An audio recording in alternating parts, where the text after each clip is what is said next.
Hello दोस्तों आज हम एमपीपीएससी 2020 का क्वेश्चन पेपर डिस्कस करेंगे। तो चलिए दोस्तों शुरू करते हैं। दोस्तों सबसे पहला क्वेश्चन है, Panna district of Madhya Pradesh is famous for which mineral.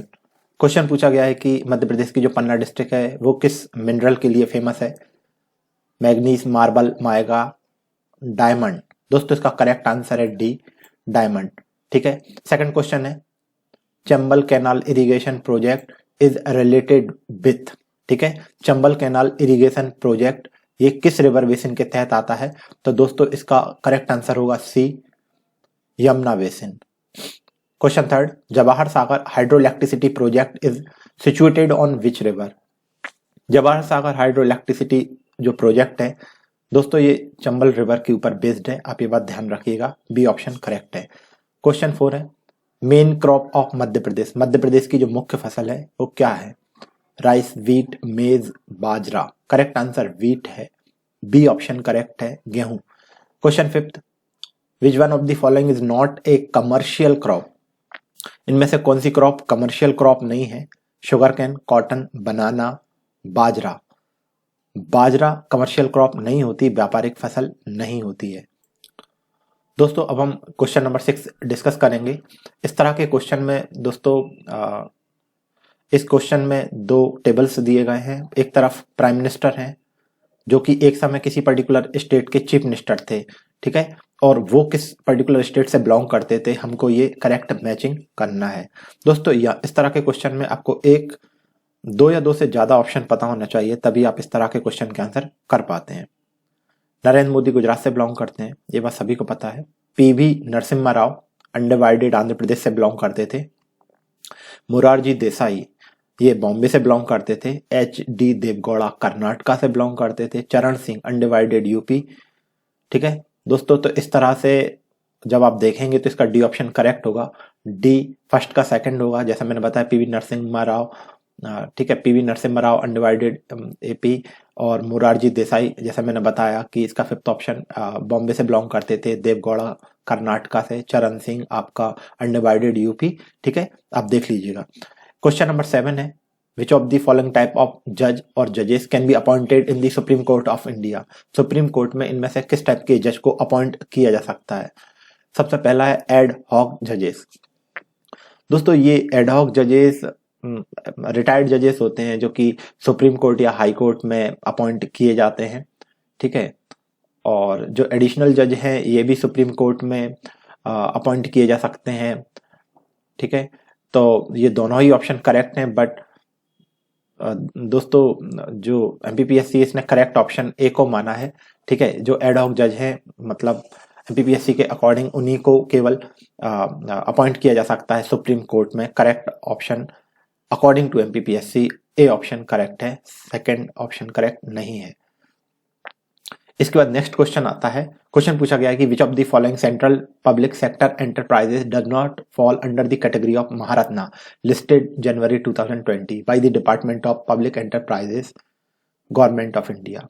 दोस्तों क्वेश्चन में बताया गया है कि भारत सरकार का एक डिपार्टमेंट है, डिपार्टमेंट ऑफ पब्लिक एंटरप्राइजेस, लोक उद्यम विभाग।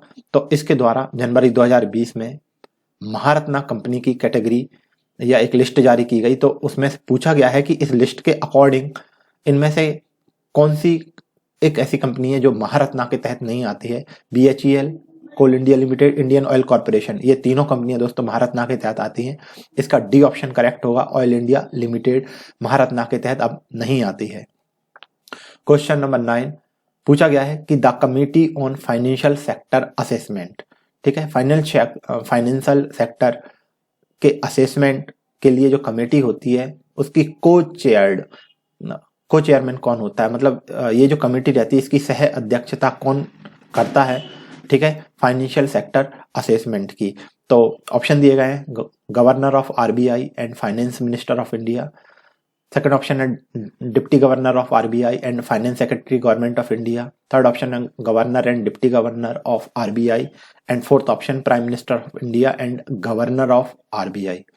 दोस्तों ये जो क्वेश्चन है इसमें को चेयरमैन नहीं पूछा गया है, को चेयरमैन पूछा गया है, तो इसका बी ऑप्शन करेक्ट होगा कि फाइनेंशियल सेक्टर असेसमेंट के लिए जो कमेटी होती है उसमें डिप्टी गवर्नर ऑफ आरबीआई होता है और गवर्नमेंट ऑफ इंडिया की तरफ से फाइनेंस सेक्रेटरी उसमें शामिल होता है। क्वेश्चन 10 पूछा गया है ऑन विच डेट।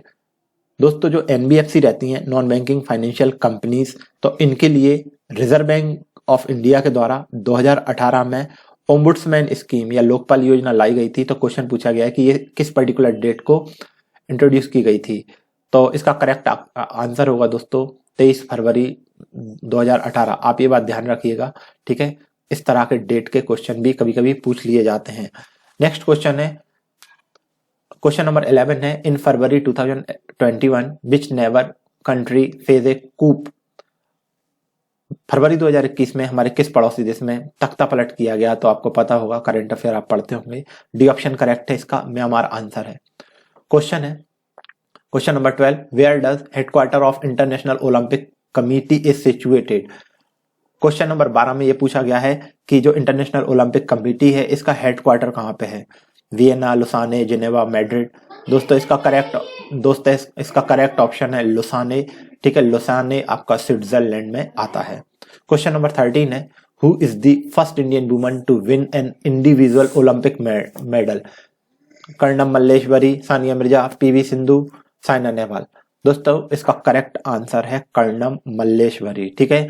तो ये पहली भारतीय महिला थी, ठीक है, जिन्होंने इंडिविजुअली अकेले अपनी दम पे ओलंपिक मेडल जीता था। आई थिंक ये वेट लिफ्टिंग से बिलोंग करती हैं।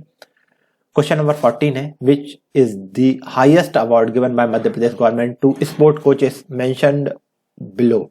ठीक है, कई सारे अवार्ड के नाम दिए गए हैं और इनमें से पूछा है कि जो स्पोर्ट के कोचेस रहते हैं, ठीक है, तो प्रशिक्षक जो रहते हैं खिलाड़ियों के, उनको दिया जाने वाला सर्वश्रेष्ठ अवार्ड कौन सा है। मध्य प्रदेश सरकार जो देती है। तो दोस्तों इसका करेक्ट आंसर डी है, विश्वामित्र अवार्ड दिया जाता है मध्य प्रदेश सरकार के द्वारा, जो कि मध्य प्रदेश का सबसे बड़ा जो स्पोर्ट कोच रहते हैं उनके लिए अवार्ड दिया जाता है। क्वेश्चन नंबर 15 है, Madhya Pradesh archery academy established by department of sports and youth welfare is situated in. पूछा गया है कि जो मध्य प्रदेश का खेल एवं युवा कल्याण विभाग है, इसके द्वारा जो तीरंदाजी एकेडमी मध्य प्रदेश में एस्टेब्लिश की गई है, तो ये कहाँ पे सिचुएटेड है।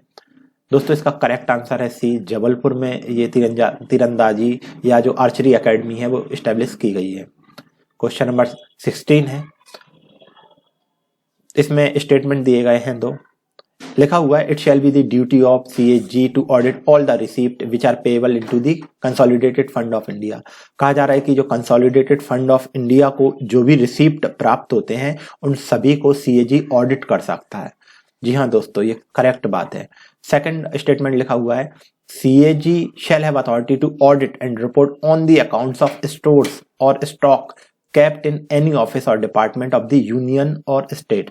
कहा गया है कि भारत का जो यूनियन भारतीय संघ या राज्य का कोई भी डिपार्टमेंट है, कोई ऑफिस है, तो उसके तहत आने वाला स्टोर, स्टॉक, उनके जो अकाउंट्स हैं उनके ऊपर सीएजी ऑडिट और रिपोर्ट जारी कर सकती है। तो ये बात भी सही है।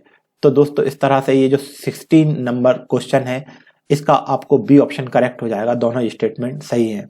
क्वेश्चन पूछा गया है, who was the first vice chairman of NITI Aayog. ठीक है, वाइस चेयरमैन नहीं पूछा गया है, आपको ध्यान रखना है फर्स्ट वाइस चेयरमैन के बारे में बात की गई है। तो अरविंद पनगड़िया वाइस चेयरमैन थे नीति आयोग के, आपको ये बात ध्यान रखना है। क्वेश्चन नंबर 18, क्वेश्चन पूछा गया है, हु इज नॉट इंक्लूडेड। ये बातें आप ध्यान रखिएगा, नॉट इंक्लूडेड। तो इसमें बात की गई है कि जो स्टेट ह्यूमन राइट कमीशन होता है, ठीक है, राज्य मानव अधिकार आयोग रहता है, इसके जो मेंबर्स रहते हैं और इसका जो चेयरपर्सन रहता है, इन सबके लिए अपॉइंटमेंट जो की जाती है उसके लिए एक कमेटी रहती है। उस कमेटी में कौन कौन मेंबर रहते हैं ये तो हमें पता होना ही चाहिए, लेकिन पूछा गया कि इन चारों में से कौन मेंबर उस कमेटी का मेंबर नहीं रहता है। Chief minister, speaker of legislative assembly, in-charge of the department of home affairs और गवर्नर। तो दोस्तों जो कमेटी रहती है तो उसमें आपके गवर्नर शामिल नहीं होते हैं, आपको ये बात ध्यान रखना है। ठीक है, राज्यपाल शामिल नहीं होते हैं। क्वेश्चन नंबर 19 है, क्वेश्चन पूछा गया है, with in how many days An appeal can be made by an aggrieved person by decision of the National Green Tribunal to the Supreme Court. Question में कहा गया है कि जो नेशनल ग्रीन ट्रिब्यूनल में किसी ने याचिका दायर की और एनजीटी ने कुछ भी वर्डिक्ट दिया और सपोज करो कोई पर्सन उससे एग्री नहीं करता है, मतलब खुश नहीं है और वो सुप्रीम कोर्ट जाना चाहता है, तो कितने दिन बाद वो सुप्रीम कोर्ट को अप्रोच कर सकता है? तो दोस्तों इसका करेक्ट आंसर है 90 डेज। 90 डेज के बाद ही एनजीटी कोई फैसला देता है, उसके 90 डेज बाद ही सुप्रीम कोर्ट में आप याचिका दायर कर सकते हैं। क्वेश्चन पूछा गया है under which law the state food commission is established. पूछा गया है कि किस एक्ट के तहत स्टेट फूड कमीशन एस्टेब्लिश किए जाते हैं। ठीक है, तो नेशनल फूड सिक्योरिटी एक्ट आया था 2013 में, ए ऑप्शन करेक्ट है इसका। इसी के तहत स्टेट फूड कमीशन एस्टेब्लिश किए जाते हैं। नेक्स्ट क्वेश्चन है 21, who was the original founder of Bhopal state. ठीक है, तो दोस्तों इसका करेक्ट आंसर ए ऑप्शन है, दोस्त मोहम्मद खान। आप ये बात ध्यान रखिएगा, भोपाल का जो ओरिजिनल फाउंडर है उन्हें दोस्त मोहम्मद खान को कहा जाता है। Question 22, where was the capital of Raja Vir Singh Deo. Raja Vir Singh की कैपिटल कौन सी थी? बांधवगढ़, गहोरा, नेहरू की गर्दी एंड गढ़मंडला। दोस्तों इसमें according to MPPSC B option correct है, गहोरा राजा वीर सिंह देव की कैपिटल थी। आप ये बात ध्यान रखिएगा।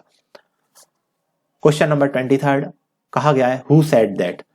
कहा गया कि जिस किसी ने मांडू के ऊपर विक्ट्री हासिल कर ली, ठीक है, वो was the key victory of south, तो वो साउथ में भी विजय हासिल कर लेगा। ऐसा स्टेटमेंट किसके द्वारा दिया गया था?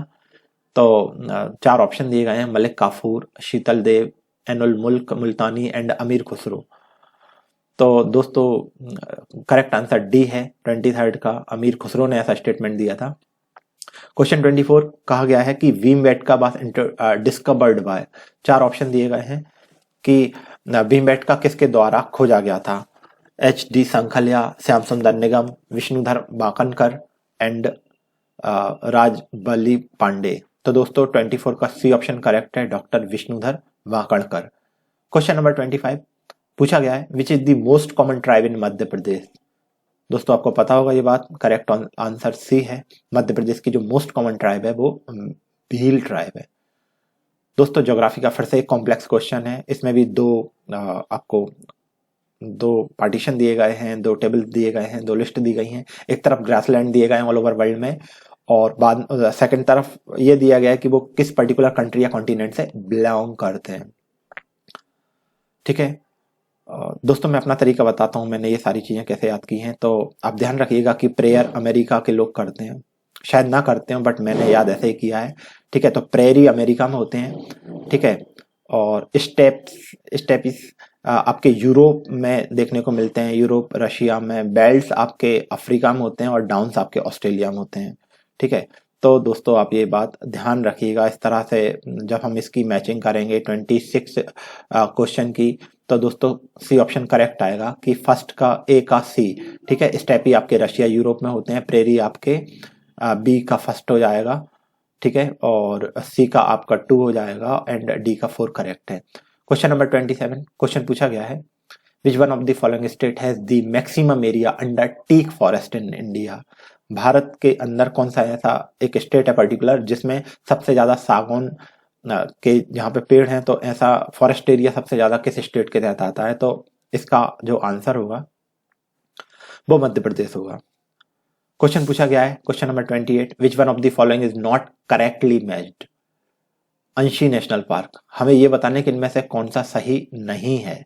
अंशी नेशनल पार्क कर्नाटका में, ये बात सही है। बालफक्रम नेशनल पार्क मेघालय, ये भी करेक्ट है। चंदोली नेशनल पार्क गुजरात, दोस्तों ये सही नहीं है, महाराष्ट्र में है चंदोली नेशनल पार्क। ठीक है, हेमिस नेशनल पार्क लद्दाख, ये भी सही है। तो आप ये बात ध्यान रखिएगा, 28 का सी ऑप्शन गलत है, ठीक है, जो कि हमें सिलेक्ट करना था। क्वेश्चन नंबर 29, क्वेश्चन पूछा गया है which is known as the store house of Indian minerals. ठीक है, तो इंडियन मिनरल्स का स्टोर हाउस किसे कहा जाता है? तो ए ऑप्शन है इसमें छोटा नागपुर प्लेटो, बुंदेलखंड प्लेटो, मालवा प्लेटो, बघेलखंड। करेक्ट ऑप्शन आपका छोटा नागपुर का पठार है। क्वेश्चन नंबर 30, दोस्तों इसमें दो स्टेटमेंट दिए गए हैं। पहला ऑप्शन को असर्शन कहा जाता है और फिर उसका रीजन दिया गया है, और फिर इसके बाद कोट्स दिए गए हैं कि ए सही है, ए और आर दोनों सही है, इस टाइप से। चलिए बात करते हैं। लिखा हुआ है पंजाब, हरियाणा और जो यूपी हैं वो भारत के मेजर वीट प्रोड्यूसिंग स्टेट हैं। ठीक है, गेहूं का उत्पादन करने वाले जो मेजर 3 स्टेट हैं वो पंजाब, हरियाणा और यूपी हैं। ठीक है, ये बात सही है दोस्तों। इसके बाद रीजन दिया गया है कि the well drained fertile soil. ठीक है, तो वहां पे अच्छी उपजाऊ मिट्टी है, 10 से 15 डिग्री टेम्परेचर चाहिए रहता है गेहूं की क्रॉप के लिए विंटर सीजन में, जो कि वहां पे अवेलेबल रहता है। ठीक है, और एवरेज रेनफॉल 75 सेंटीमीटर नेसेसरी है, तो ये बात भी सही है। तो दोस्तों ये दोनों ही बातें सही हैं, आप ये बात ध्यान रखिएगा। Both A and R are true and R is the correct explanation of A. Question number 31 पूछा गया है पद्मश्री भूरीबाई किस फील्ड में फेमस हैं, जिनको अभी हाल ही में पद्मश्री दिया गया है। ठीक है, तो आप ये बात ध्यान रखिएगा कि जो भूरीबाई हैं वो पेंटिंग में फेमस हैं, मध्य प्रदेश से ये बिलोंग करती हैं। क्वेश्चन नंबर 32 क्वेश्चन पूछा गया है कि कैलाश सत्यार्थी मध्य प्रदेश के किस डिस्ट्रिक्ट में बॉर्न हुए थे, जन्म हुआ था। करेक्ट ऑप्शन डी है, विदिशा इसका आंसर है। क्वेश्चन 33 क्वेश्चन पूछा गया है कि 750 megawatt solar power plant is situated in which district of Madhya Pradesh. Madhya Pradesh की किस डिस्ट्रिक्ट में 750 मेगावाट का सोलर पावर प्लांट सिचुएटेड किया गया है। तो इसका करेक्ट आंसर है रीवा, बी ऑप्शन करेक्ट है। क्वेश्चन नंबर 34 क्वेश्चन पूछा गया है दोस्तों कि फांगोई नेशनल पार्क जो कि मिजोरम में है, इसे और किस नाम से जाना जाता है। दोस्तों फांगोई नेशनल पार्क मिजोरम में है और ये पास में आपका म्यांमार है जहाँ पे इनकी बॉर्डर जुड़ी हुई है, और मिजोरम में लूशाई हिल्स हैं फांगोई नेशनल पार्क के तहत आती हैं, जिन्हें ब्लू माउंटेन करके भी बोला जाता है।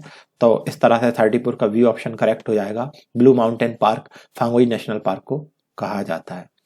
क्वेश्चन नंबर 35 क्वेश्चन पूछा गया है कि इन फरवरी 2021 प्राइम मिनिस्टर इनॉग्रेट्स विच सेंटेनरी सेलिब्रेशन।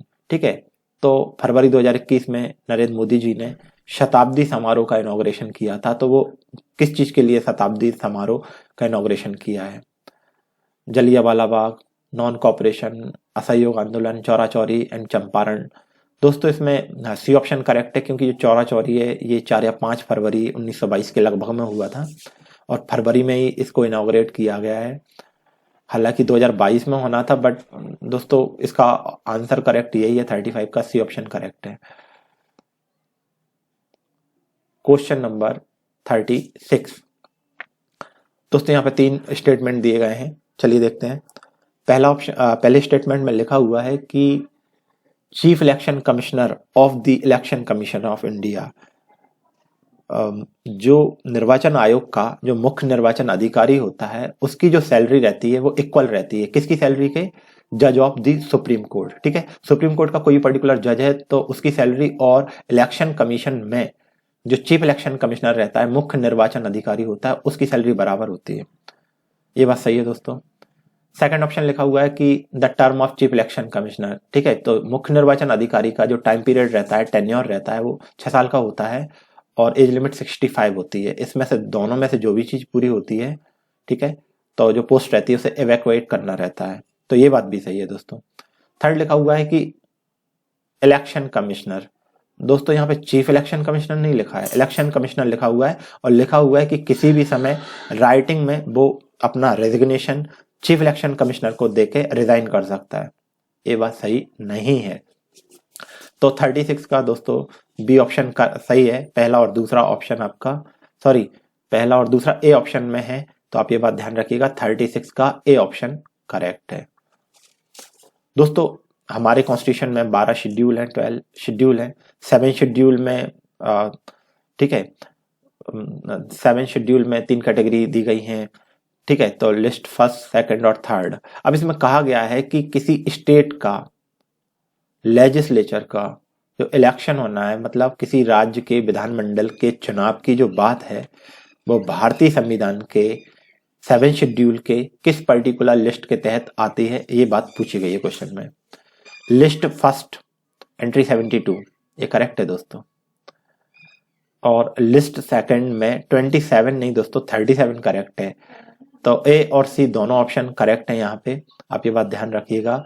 इन दोनों मतलब जो लिस्ट फर्स्ट है और लिस्ट सेकंड दोनों में ही ये बात की गई है। लिस्ट फर्स्ट में एंट्री 72 है और जो लिस्ट सेकंड है वहां पे एंट्री 37 है। क्वेश्चन नंबर 38, क्वेश्चन पूछा गया है कि मध्य प्रदेश में जो स्टेट इलेक्शन कमीशन था वो कब कॉन्स्टिट्यूट किया गया था, ठीक है।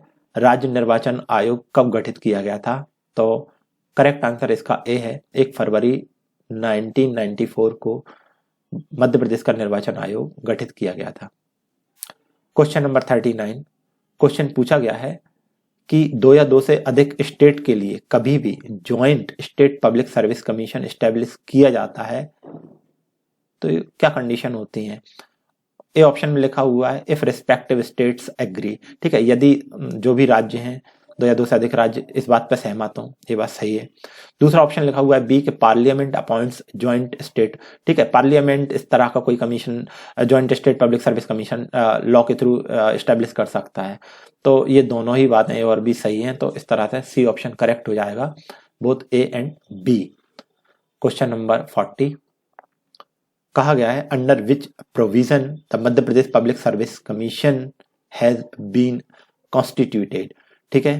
तो स्टेट रीऑर्गेनाइजेशन एक्ट था 1956 का, उसका सेक्शन 118 का सब सेक्शन 3 था दोस्तों। तो आप ये बात ध्यान रखिएगा, बी ऑप्शन करेक्ट है यहाँ पे, ठीक है, कि स्टेट रीऑर्गेनाइजेशन एक्ट 1956 का सेक्शन 118 सब सेक्शन 3 के तहत ये मध्य प्रदेश पब्लिक सर्विस कमीशन को कॉन्स्टिट्यूट किया गया था। क्वेश्चन नंबर 41, कहा गया है what was the real name of national poet बाल कवि बैरागी। कहा गया है कि जो राष्ट्रीय कवि बाल कवि बैरागी थे उनका रियल नेम क्या था। इसका करेक्ट आंसर डी है, नंदराम दास, ये बात ध्यान रखिएगा। क्वेश्चन नंबर 42, कहा गया है इन विच सिटी ऑफ मध्य प्रदेश 7 सागर 9 नारायण और 84 महादेव की परिक्रमा की जाती है। तो मध्य प्रदेश की किस सिटी में ये 84 महादेव 9 नारायण 7 सागर की परिक्रमा की जाती है। करेक्ट आंसर दोस्तों उज्जैन है इसका, अमरकंटक चित्रकूट ओमकारेश्वर और उज्जैन, डी ऑप्शन करेक्ट है दोस्तों, आप ये बात ध्यान रखिएगा। क्वेश्चन नंबर 43, क्वेश्चन में पूछा गया है द पोइट ऑफ किंग भोज, राजा भोज का ऐसा कौन सा पोइट था जिसने जैनिज्म को एक्सेप्ट कर लिया था। ग्रंथपाल, राजपाल, महिपाल, धनपाल, करेक्ट ऑप्शन है डी धनपाल। क्वेश्चन नंबर 44, कहा गया है कि टूरिस्ट डेस्टिनेशन सांची का पुराना नाम क्या है। कांकड़म, बेत्रवती, बेसनगरी एंड दशपुरा, करेक्ट आंसर है ए कांकड़म। क्वेश्चन नंबर 45, पूछा गया है कि टांटिया व्हील का एक्चुअल नाम क्या था।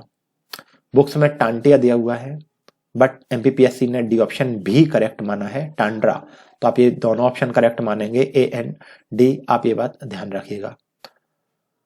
दोस्तों 46 का क्वेश्चन बायोलॉजी का काफी डेप्थ का जेनेटिक्स का क्वेश्चन है।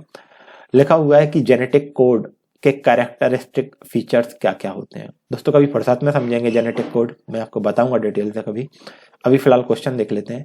पूछा गया है, कहा गया है कि it is always universal, genetic code universal होते हैं, ये बात सही है दोस्तों। इसमें लिखा हुआ है कि न्यूक्लियोटाइड के बेसिस ट्रिपलेट में रहते हैं, ठीक है, ठीक है, जो न्यूक्लियोटाइड के क्षार होते हैं वो ट्रिपलेट में रहते हैं और 20 अमीनो एसिड के साथ संयोजन करते हैं, ठीक है। इसके बाद लिखा हुआ है कि नॉन ओवरलैपिंग होते हैं, नॉन अम्बिगुअस और कॉमालेस रहते हैं, तो ये बात भी सही है कि वो ओवरलैपिंग नहीं रहते, कॉमालेस रहते हैं और अस्पष्ट नॉन अस्पष्ट रहते हैं, मतलब it has start and stop codon, ठीक है। तो दोस्तों ये बात भी सही है, तो ये सारे ऑप्शन जो दिए हुए हैं जेनेटिक कोड्स के बारे में ये सही है, all the above are correct, D option correct है। क्वेश्चन नंबर 47 पूछा गया है where is the national institute of virology, ठीक है, तो विषाणु, राष्ट्रीय विषाणु संस्थान, दोस्तों ये ऑप्शन करेक्ट है, पुणे में नेशनल वायरोलॉजी इंस्टीट्यूट एस्टेब्लिश है। क्वेश्चन नंबर 48, क्वेश्चन पूछा गया है कि एक टास्क फोर्स का गठन किया गया है इंडिया ने किसी कंट्री के साथ ताकि सस्टेनेबल डेवलपमेंट को बढ़ाया जा सके। दोस्तों जो ब्लू इकोनॉमी होती है, मतलब समुद्र जो ओशन रहते हैं, ठीक है, ओशन का जो भी हम प्रोडक्ट मिलता है, ठीक है, उसमें कुछ भी आ सकता है, कुछ भी रिसोर्सेस हो सकते हैं ओशन से जुड़े हुए, समुद्र से जुड़े हुए, समुद्र से जुड़ी हुई जो भी चीजें मिलती हैं हमें, वो ब्लू इकोनॉमी के तहत आता है। तो इंडिया ने एक और कंट्री के साथ कोलैबोरेट करके सस्टेनेबल डेवलपमेंट को बढ़ाने के लिए एक टास्क फोर्स का गठन किया है। तो वो कौन सी कंट्री है? करंट अफेयर का क्वेश्चन है दोस्तों, और जो 48 है इसका करेक्ट ऑप्शन बी है। नॉर्वे के साथ इंडिया ने कोलैबोरेशन किया है और टास्क फोर्स का गठन किया है। क्वेश्चन नंबर 49, क्वेश्चन पूछा गया है कि नीलम और अल्फांसो जो आम होते हैं, इनको क्रॉस करके मैंगो की एक नई वेराइटी, हाइब्रिड वेराइटी बनाई गई है, तो उसका नाम क्या है? दोस्तों इसका करेक्ट ऑप्शन है सी, रत्ना। ठीक है। क्वेश्चन नंबर 50 कहा गया है कि what is the main aim of Janani Suraksha Yojana of national health mission. National health mission के तहत चलने वाली स्कीम जननी सुरक्षा योजना का मुख्य एम क्या है? दोस्तों इसमें लिखा हुआ है reducing maternal and neonatal mortality. ठीक है, जो माताएं रहती हैं और जो नवजात शिशु रहते हैं, उनके मॉर्टेलिटी मतलब उनका जो डेथ रेट रहता है उसको रिड्यूस करने के लिए, कम करने के लिए ये स्कीम लाई गई थी। ए ऑप्शन करेक्ट है, बाकी तो सब गलत हैं। Encourage people to use safe sexual method, गलत है ये बात। ठीक है।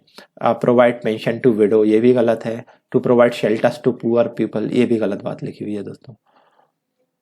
क्वेश्चन नंबर 51 लिखा हुआ है कि 19वीं शताब्दी के मिडिल में इंडियन नेशनलिज्म मतलब जो भारत में जो नेशनलिज्म चल रहा था 19th सेंचुरी के मिडिल में, वो एम्ब्रियोनिक स्टेज में था, मतलब भ्रूणावस्था में था। मतलब भारत में जो राष्ट्रवाद जन्म ले रहा था 19वीं शताब्दी के मध्य में, वो एक भ्रूणावस्था की स्टेज में था उस समय। तो ऐसा इस फैक्ट को किसी पर्टिकुलर हिस्टोरियन बिलीव करते हैं, तो ऐसा स्टेटमेंट या ऐसा फैक्ट, ठीक है, तो किस हिस्टोरियन के द्वारा कहा गया है? तो इसका आंसर है A, doctor R.C. Majumdar and doctor S.N. Sen. आप ये बात ध्यान रखिएगा। क्वेश्चन 52 दोस्तों, क्वेश्चन 52 में बात की गई है कि 1857 के टाइम पे एक न्यूज़पेपर था जिसका नाम था टाइम्स। ये जो टाइम्स था ये पब्लिश होता था लंदन से, और उसके एक करस्पॉन्डेंट थे जो कि उस समय इंडिया में थे, और उन्होंने लिखा था nobody in the north India looks at white man's car with friendly view. मतलब उत्तर भारत में कोई भी एक ऐसा व्यक्ति नहीं था जो कि किसी गोरे आदमी या किसी ब्रिटिशर की कार को अच्छे मन से देखता हो। तो दोस्तों 52 का करेक्ट आंसर है आपका ए। ठीक है, आप ये बात ध्यान रखिएगा, WH रसेल इसका करेक्ट आंसर है। 53 क्वेश्चन लिखा हुआ है who speak of India's self reliant social system, the rural system in India is a टिनी Republic. ठीक है, तो ये 4 ऑप्शन दिए गए हैं, इनमें से किसी ने ये कहा था कि भारत का जो रूरल सिस्टम है, ग्रामीण व्यवस्था है, in India is a टिनी Republic. ठीक है, तो वो एक छोटे छोटे गणतंत्र टाइप के हैं, रिपब्लिक टाइप के हैं। ऐसा स्टेटमेंट किसने दिया था? Who speaks of India self reliant social system. ठीक है, जो भारत का आत्मनिर्भर सामाजिक व्यवस्था थी उसके बारे में किसी ने कहा था कि भारत की जो ग्रामीण व्यवस्था है वो एक छोटे छोटे गणतंत्र या रिपब्लिक है। ऐसा किसने स्टेटमेंट दी थी? तो दोस्तों 53 का करेक्ट ऑप्शन है ए, चार्ल्स मैटकॉफ। आप ये बात ध्यान रखिएगा। क्वेश्चन नंबर 54 क्वेश्चन पूछा गया है कि स्टेट रिस्ट्रक्चरिंग एक्ट आया था 1956 में, तो उस दौरान कितने स्टेट और यूटी का फॉर्मेशन हुआ था? तो दोस्तों करेक्ट आंसर है ए, 14 state and 6 UT union territories बनाए गए थे 1956 के टाइम पे। क्वेश्चन नंबर 55 लिखा हुआ है when was the special right and Privi parts enjoyed by the Indian princely states abolished. दोस्तों जब देश आजाद हुआ था तो कई सारी जो रियासतें थीं उनको कुछ विशेष अधिकार दिए गए थे, उसी को प्रीवी पर्स कहा जाता था। ठीक है, तो क्वेश्चन में पूछा गया कि ये जो विशेष अधिकार दिए गए थे रियासतों को, ये कब खत्म कर दिए गए थे? ठीक है, तो दोस्तों ये करेक्ट आंसर इसका 1971 है, 1971 में ऐसा हुआ था। क्वेश्चन पूछा गया है कि व्योम मित्र एक रोबोट है, इंडियन रोबोट है, जो कि किस ऑर्गेनाइजेशन के द्वारा डेवलप किया गया है? तो दोस्तों इसका करेक्ट आंसर है B, ISRO, Indian space research organisation ने व्योम मित्र रोबोट बनाया है। Question number 57। क्वेश्चन में दोस्तों according to Gartner 4 phase maturity model can be arranged in sequences. Question में कहा गया है कि गार्टनर कोई साइंटिस्ट थे जिन्होंने एक डाटा एनालिसिस के ऊपर एक मैच्योरिटी मॉडल दिया था 4 फेज का, और उसमें उन्होंने कहा है कि इसका करेक्ट सीक्वेंस क्या होगा। तो दोस्तों कभी समझेंगे गार्टनर का 4 फेज मैच्योरिटी मॉडल क्या होता है। इसका फिलहाल में करेक्ट ऑप्शन है ये D, information, interaction, transaction and transformation. आप ये बात ध्यान रखिएगा। क्वेश्चन नंबर 58 लिखा हुआ है a social network can be represented as graph, tree, star and ring. ठीक है, तो दोस्तों बी ऑप्शन करेक्ट है। इसके अलावा आंसर शीट में ए एंड बी दोनों ऑप्शन को करेक्ट माना गया है। सोशल नेटवर्क को ग्राफ या ट्री से आप रिप्रेजेंट कर सकते हैं, आप ये बात ध्यान रखिएगा। Question number 59 IPv6 internet protocol version 6 जो प्रोटोकॉल था, ठीक है, तो protocol defines N IP address of 32 bit 64 bit. दोस्तों ये IPv6 था, ठीक है, IPv6 प्रोटोकॉल का जो वर्जन था ये 64 बिट के लिए प्रॉपर है। ठीक है, आप ये बात ध्यान रखिएगा। बी ऑप्शन करेक्ट है। Question 60 it is a method of making automatic prediction about the interest of user bye collecting preferences. ठीक है, तो अब इनमें से इंटरनेट पे आप जो चीजें सर्च करते हो, आपका डाटा मतलब जो भी गूगल, फेसबुक, यूट्यूब जो भी हैं सारी चीजें डाटा कलेक्ट करती हैं। आप कोई चीज सर्च करेंगे तो वैसे ही आपको ऐड आने लगते हैं। तो यही सब पूछा गया है कि यूजर का इंटरेस्ट समझ के ऑटोमेटिक प्रिडिक्शन कर दी जाती है बाय कलेक्टिंग प्रेफरेंसेस। तो ये जो व्यवस्था होती है इसे क्या कहा जाता है? Social networking, social targeting, collaborative publishing या कोलैबोरेटिव फिल्टरिंग। करेक्ट आंसर है D, collaborative filtering. Question number 61 question पूछा गया है 2011 का जो सेंसस हुआ था उसमें लोएस्ट डिकेडल ग्रोथ 2011 के जनगणना के अनुसार 10 साल में सबसे कम ग्रोथ रेट पॉपुलेशन में किस स्टेट का था? दोस्तों इसका करेक्ट आंसर है नागालैंड। ठीक है, नागालैंड का growth rate, decadal growth rate सबसे लोएस्ट था 2011 के सेंसस के अकॉर्डिंग। क्वेश्चन नंबर 62 पूछा गया है कि जो फर्टिलाइजर इंडस्ट्री रहती है उसमें रॉ मटेरियल या जो कच्चा माल इस्तेमाल किया जाता है, तो इनमें से कौन सा ऐसा है जो कच्चा माल के तौर पे इस्तेमाल नहीं किया जाता? नेप्था, जिप्सम, सल्फर, कास्टिक सोडा। दोस्तों इसमें डी ऑप्शन करेक्ट है, caustic soda, NaOH sodium hydroxide. और सोडियम हाइड्रोक्साइड आप ये बात ध्यान रखिएगा, NaOH। ठीक है, कास्टिक सोडा फर्टिलाइजर इंडस्ट्री में एज ए रॉ मटेरियल या कच्चा माल के तौर पे इस्तेमाल नहीं होता है। क्वेश्चन नंबर 63 दोस्तों इसमें कई सारे माउंटेन पीक दिए गए हैं और दूसरी तरफ कॉन्टिनेंट दिए गए हैं, तो इनकी हमें मैचिंग करना है और लिखा हुआ है कि कौन करेक्टली मैच्ड नहीं है। किलिमंजारो अफ्रीका में है, सही है। माउंट मैकिनले नॉर्थ अमेरिका, ये भी सही है। माउंट एल्ब्रुस एशिया, ये एशिया में नहीं है, ये यूरोप में है, ये गलत है। और डी अकांकागुआ साउथ अमेरिका, तो ये भी सही है। तो दोस्तों करेक्ट आंसर सी होगा। एल्ब्रूस एशिया में नहीं है, हमें नॉट करेक्ट बताना था, तो ये सी ऑप्शन है। फिर से एडवांस क्वेश्चन है, दो लिस्ट दी गई हैं, एक तरफ इकोनॉमिक या एग्रीकल्चर एक्टिविटी दी गई है और दूसरी तरफ कंट्री दी गई है। जैसा मैंने कहा ये ट्रिकी जो क्वेश्चन रहते हैं इनमें आपको दो या दो से ज्यादा ऑप्शन पता होना चाहिए। और सीरियसली ये क्वेश्चन मैंने स्टडी नहीं किया है, लेकिन मुझे सिर्फ एक ही बात पता है कि जो डेयरी फार्मिंग है कमर्शियल लेवल पे वो डेनमार्क में होती है। इसी बेस पे हम इसका आंसर करने की कोशिश करेंगे। 64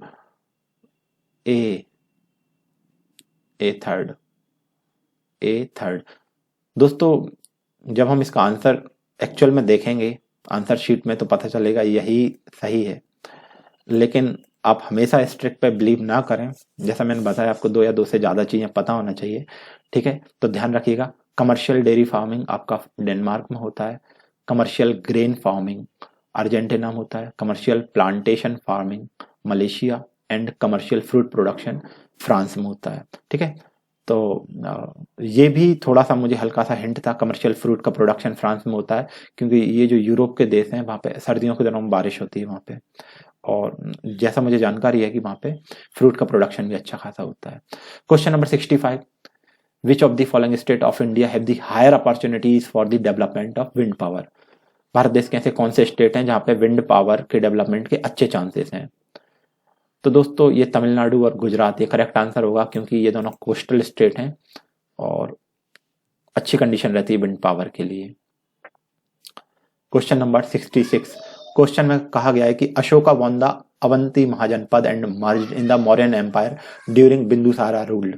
क्वेश्चन में कहा गया है कि जब बिंदुसार शासन कर रहा था तो उस समय जो अशोक था, सम्राट अशोक, उसने अवंती मतलब उज्जैन महाजनपद को जीत लिया था और उसको मौर्यन एम्पायर में मिला दिया था। कहा गया है कि what text does it refer to, मतलब ऐसा किस टेक्स्ट या लिटरेचर में कहा गया है? इसका करेक्ट आंसर है दोस्तों समंत पसादिका ऑफ बुद्ध घोष। ठीक है, आप ये बात ध्यान रखिएगा, ऐसा इस टेक्स्ट में लिखा हुआ है। बुद्ध घोष की जो किताब है समंत पसादिका, उसमें ये बात बताई गई है। क्वेश्चन 67 लिखा हुआ है कि चचनावया के अनुसार 6 और 7 सेंचुरी के ड्यूरेशन में इंडस कंट्री मतलब जो सिंधु देश था उसकी कैपिटल क्या थी? ठीक है, तो दोस्तों इसका करेक्ट आंसर है बी, आरोड। ठीक है, आप ये बात ध्यान रखिएगा। क्वेश्चन नंबर 68 लिखा हुआ है who is the creator of Mughal text Maasir A Alamgiri. Question में कहा गया है कि मासिर ए आलमगिरी ये जो बुक है मुगल काल की, ये किसने लिखी हुई है? तो मैं आपको यहाँ बताना चाहूंगा साकी मुस्तैद खान। ठीक है, ये इस तरह के क्वेश्चन निकल रहे हैं दोस्तों, आप इन पर होमवर्क करें। मैं बताना चाहूंगा मासिर ए आलमगिरी मुगल काल का एक लिटरेचर है, टेक्स्ट है, और ये लिखा था साकी मुस्तैद खान ने। क्वेश्चन नंबर 69 लिखा हुआ है कि in what context does Panahi and Upahana mention in the medieval Indian history. ये टर्मिनोलॉजी के ऊपर भी क्वेश्चन आने लगे हैं, आते ही हैं।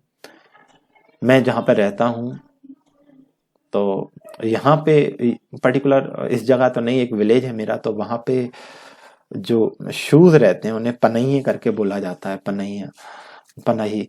तो इसी बेस पे दोस्तों इसका डी ऑप्शन करेक्ट है कि जो पनाही या उपना रहता है ना मिडिवल इंडियन हिस्ट्री के अनुसार। ठीक है, तो इसका ये किस टर्म में मतलब किस बात के लिए ये शब्द इस्तेमाल होते हैं? तो शूज इसका करेक्ट आंसर होगा। क्वेश्चन पूछा गया क्वेश्चन नंबर 70 आदि ब्रह्म समाज के फाउंडर कौन थे? ए ऑप्शन करेक्ट है, देवेंद्रनाथ टैगोर इसके फाउंडर थे। क्वेश्चन पूछा गया है कि government of India act 1990 Bharat शासन अधिनियम 1919 में ये मतलब ये जो एक्ट आया था जब ब्रिटिशर रूल कर रहे थे, गवर्नमेंट ऑफ इंडिया एक्ट 1990, और इसमें ये कहा गया था कि इंडियन लेजिस्लेचर के लिए इलेक्शन होते रहेंगे या होना चाहिए। ठीक है, तो इस एक्ट के माध्यम से जो इलेक्शन होते थे, तो सबसे लास्ट टाइम इलेक्शन कब हुए थे? 1930, 34, 45, 47। करेक्ट आंसर है सी, 1945 में इलेक्शन हुए थे इस एक्ट के अकॉर्डिंग लास्ट टाइम। ये बात आप ध्यान रखिएगा। क्वेश्चन 72 क्वेश्चन पूछा गया है कि first nominated deputy chairman of constituent assembly, मतलब जो विधानसभा नहीं संविधान सभा थी दोस्तों, तो संविधान सभा में पहला नामित डिप्टी चेयरमैन कौन था? और इसका डी ऑप्शन करेक्ट है, फ्रैंक एंथनी इसका करेक्ट आंसर है कि वो पहले नॉमिनेटेड पर्सन थे जो कि डिप्टी चेयरमैन बने थे संविधान सभा जब हमारा कॉन्स्टिट्यूशन या संविधान बनाया जा रहा था।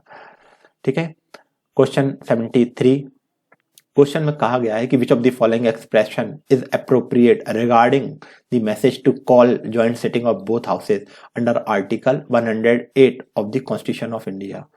क्वेश्चन में कहा गया है कि भारतीय संविधान के अनुसार अनुच्छेद 108 में ये बात कही गई है कि जो हमारे दोनों राज्यसभा लोकसभा इनकी जॉइंट सिटिंग हो सकती है दोनों हाउसेस की अंडर आर्टिकल 108।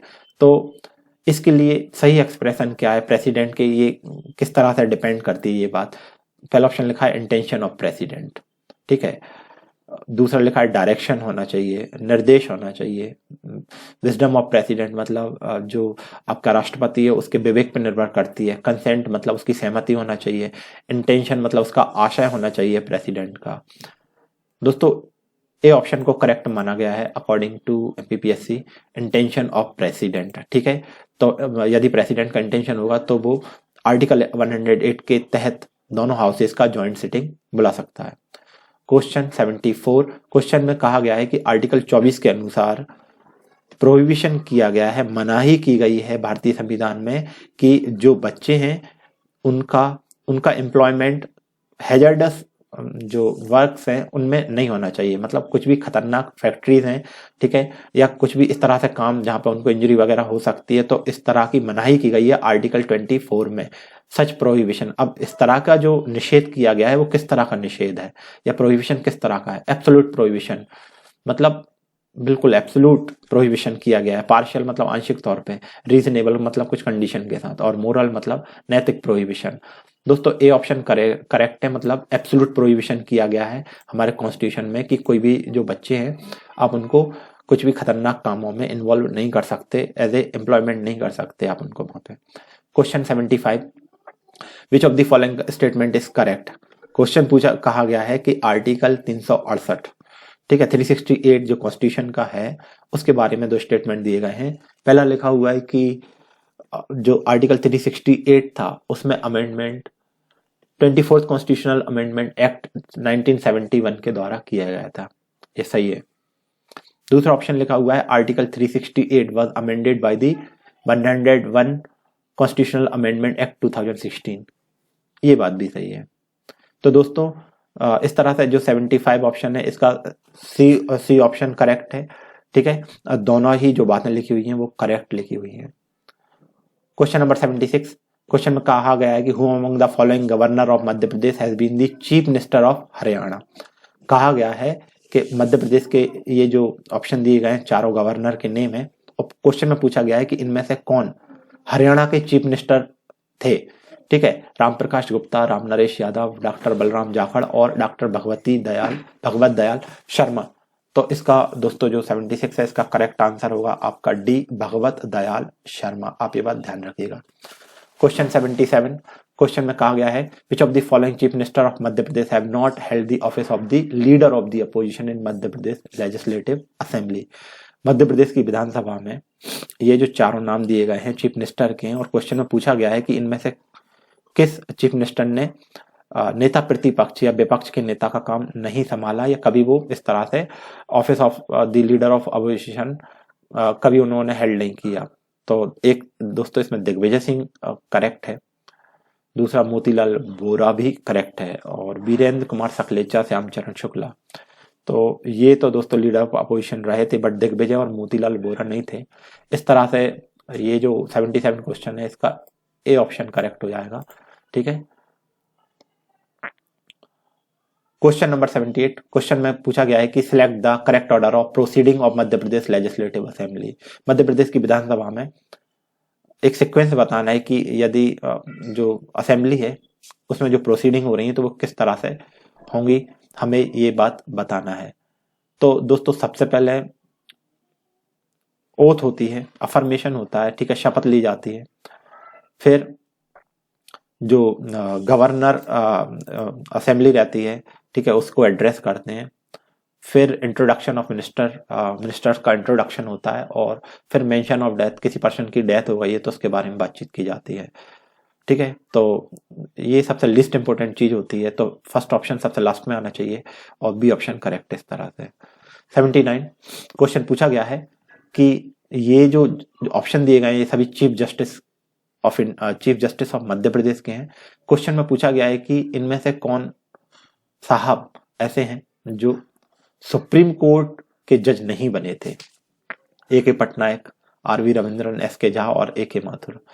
तो दोस्तों इसमें जो करेक्ट आंसर है वो सी ऑप्शन है, एस के झा आपके सुप्रीम कोर्ट के जज नहीं बने थे, बाकी जो तीनों नाम हैं वो सुप्रीम कोर्ट के जज बने थे। आप ये बात ध्यान रखिएगा। क्वेश्चन 80, क्वेश्चन पूछा गया है कि the provision of reservation of seats for scheduled tribes, ठीक है, अनुसूचित जनजाति के लिए रिजर्वेशन कहाँ पे? म्युनिसिपैलिटीज में।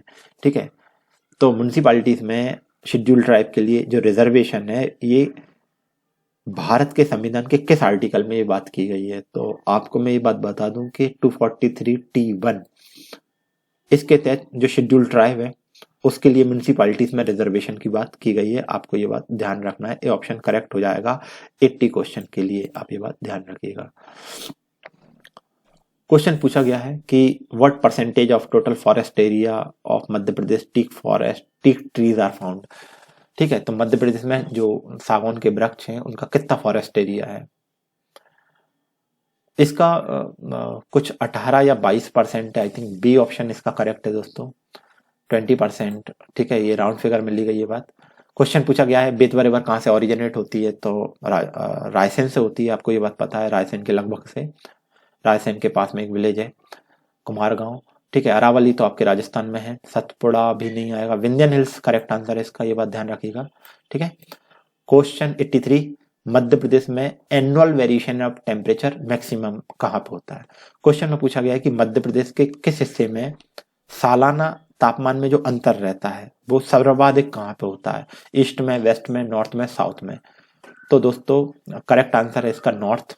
ठीक है, जो नॉर्थ वाला पोर्शन है जहाँ पे हमारा ग्वालियर वगैरह आता है वहाँ पे सर्दी बहुत खतरनाक पड़ती है और गर्मी भी अच्छी खासी रहती है। ठीक है, तो आप ये बात ध्यान रखेंगे, सी ऑप्शन करेक्ट हो जाएगा। अगला क्वेश्चन पूछा गया कि एवरेज टेम्परेचर इंक्रीजेस। ठीक है, औसत तापमान बढ़ता जाता है समर में यदि आप मूव होते हैं कैसे? नॉर्थ से साउथ, ईस्ट से वेस्ट, साउथ टू नॉर्थ और वेस्ट टू ईस्ट। तो जैसे जैसे आप साउथ से नॉर्थ की तरफ जाते हैं टेम्परेचर में इंक्रीमेंट होता है, बढ़ता चला जाता है, आप ये बात ध्यान रखिएगा।